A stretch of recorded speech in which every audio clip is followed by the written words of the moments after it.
இந்த வார்த்தையை நீங்கள் உங்களுடைய வாழ்க்கையிலே பற்றி பிடித்துக் கொள்ளுங்கள் அருமையானவர்களே. நீங்கள் இந்த வார்த்தையை சொன்னதற்கு பிறகு நீங்கள் எதை கேட்டாலும் நிச்சயமாக அல்லாஹ் உங்களுக்கு தருவான். இதை நான் சொல்லவில்லை, அல்லாஹ்வே கூறுகிறான், என்னுடைய அடியார் இந்த வார்த்தையை சொன்னதற்கு பிறகு எதை கேட்டாலும் அதை நான் கொடுக்கிறேன். அல்ஹம்துலில்லாஹி ரப்பில் ஆலமீன், அஸ்ஸலாத்து வஸ்ஸலாமு அலா ரசூலில்லாஹி, அம்மா பஅத். கண்ணியத்திற்குரிய இறைவனின் நல்லடியார்களே, அல்லாஹ்வின் சாந்தியும் சமாதானமும் என்றென்றும் நம் அனைவர் மீதும் உண்டாவதாக. நாங்கள் பல அமல்களை பற்றி நாங்கள் ஒவ்வொரு பதிவில் தெளிவாக பார்த்து கொண்டு வருகிறோம். ஹதரத் ரசூலுல்லாஹி ஸல்லல்லாஹு அலைஹி வஸல்லம் பல இலகுவான அமல்களை நமக்கு காட்டி தந்திருக்கிறார்கள். அதை செய்வதின் மூலமாக அல்லாஹ் சுப்ஹானஹு வ தஆலா மகத்தான கூலிகளை நமக்கு தருகிறான். இந்த வார்த்தைகளை நம்முடைய வாழ்க்கையிலே பற்றி பிடித்துக் கொள்ளும் பொழுது அல்லாஹ் சுப்ஹானஹு வ தஆலா நம்மை இந்த உலகத்திலும் கண்ணியமாக வாழ வைக்கிறான். நாம் எதை கேட்டாலும் அல்லாஹ் நிச்சயமாக தருகிறான். அந்த அடிப்படையில் தான் ஹதரத் ரசூலுல்லாஹி ஸல்லல்லாஹு அலைஹி வஸல்லம் அவர்கள் ஒரு முக்கியமான வார்த்தையை கற்றுக் கொடுத்தார்கள். இந்த வார்த்தையை நீங்கள் சொல்வதின் காரணமாக அல்லாஹ் சுப்ஹானஹு வ தஆலாவிடத்திலே நீங்கள் எதை கேட்டாலும் அல்லாஹ் நிச்சயமாக தருகிறான். அவர் எதை கேட்டாலும் அல்லாஹ் அவருக்கு கொடுக்கிறான் என்ற விடயத்தையும் ஸல்லல்லாஹு அலைஹி வஸல்லம் அவர்கள் தெளிவாக கூறினார்கள். திர்மிதியுடைய 3585வது ரிவாயத், அம்ர் இப்னு ஷுஐப் ரஹ்மத்துல்லாஹி அலைஹி தங்களுடைய பாட்டனாரின் மூலமாக இந்த ஹதீஸை ரிவாயத் செய்கிறார்கள். ஹஜ்ரத் ஸல்லல்லாஹு அலைஹி வஸல்லம் சொன்னார்கள், ഖൈറു துஆஇ துஆஉ யௌமி அரஃபா, துஆக்களிலே மிகவும் சிறந்தது துல்ஹிஜ்ஜாவுடைய 9வது நாளான அரஃபாவுடைய நாளிலே கேட்கக்கூடிய துஆவாகும். இதே போல வ ഖൈറு மா குல்து அன வன் நபியூன மின் கப்லி, நானும் எனக்கு முன்னால் வந்த எல்லா நபிமார்களும் கேட்ட வார்த்தைகளில் மிகவும் சிறந்த வார்த்தை எது தெரியுமா?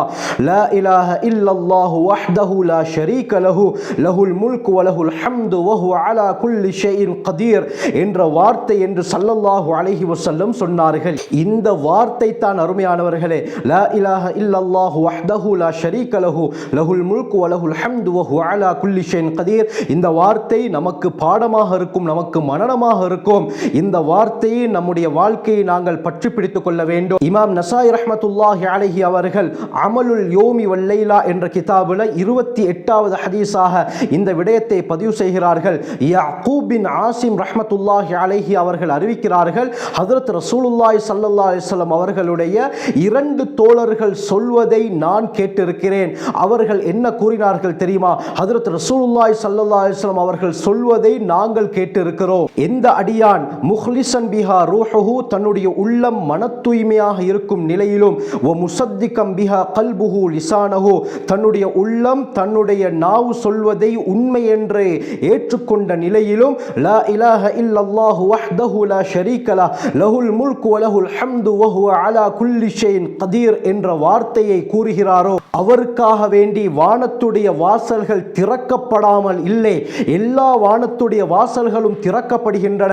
எந்த அளவுக்கு என்றால், இந்த வார்த்தையை கூறியவரை அல்லாஹ் தன்னுடைய ரஹ்மத்துடைய பார்வையினால் பார்க்கிறான். எந்த அடியானை அல்லாஹ் சுப்ஹானஹு வ தஆலா தன்னுடைய ரஹ்மத்துடைய பார்வையினால் பார்த்து விட்டானோ, அந்த அடியான் எதை கேட்டாலும் அதை கொடுப்பதற்கு அல்லாஹ் தயாராகிவிட்டான் என்ற விடயத்தை ஸல்லல்லாஹு அலைஹி வஸல்லம் சொன்னார்கள். எனவே லா இலாஹ இல்லல்லாஹு வஹ்தஹு லா ஷரீக லஹு லஹுல் முல்கு வ லஹுல் ஹம்து வ ஹுவ அலா குல்லி ஷைஇன் கதீர் என்ற வார்த்தையை மன தூய்மையுடனும், அதாவது இஹ்லாஸுடனும், தன்னுடைய நாவு சொன்னதை தன்னுடைய உள்ளம் உண்மைப்படுத்திய நிலையில் சொன்னால், அவர் எதை கேட்டாலும் அல்லாஹ் கொடுப்பதற்கு தயாராக இருக்கிறார். அருமையானவர்களே, எனவே நாங்கள் ஒவ்வொரு தடவை துஆ கேட்கும் பொழுது இந்த வார்த்தைகளை நாங்கள் கூறி அல்லாஹ்விடத்திலே கேட்கும் பொழுது நிச்சயமாக அல்லாஹ் சுப்ஹானஹு வ தஆலா அந்த அடியார் கேட்ட எல்லா துஆக்களையும் ஏற்றுக்கொள்கிறான். அவர் எதை கேட்டாலும் அல்லாஹ் கொடுப்பதற்கு தயாராக இருக்கிறான். அருமையானவர்களே, ஆகவே